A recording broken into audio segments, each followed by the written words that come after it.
Hello friends, welcome back to the new video guys and my YouTube channel guys. Today friends we are going to talk about guys, how can we unpair Wi-Fi network in our Samsung phone device. Friends, you want to unpair guys your phone Wi-Fi network in your Samsung phone device.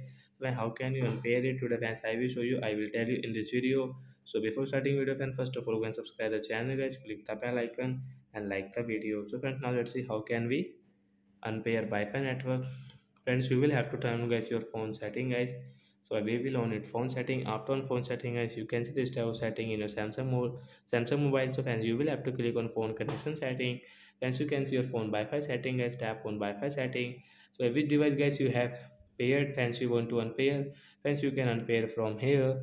So guys, I will click on the setting option guys, tap here. Friends, you can see this forget option.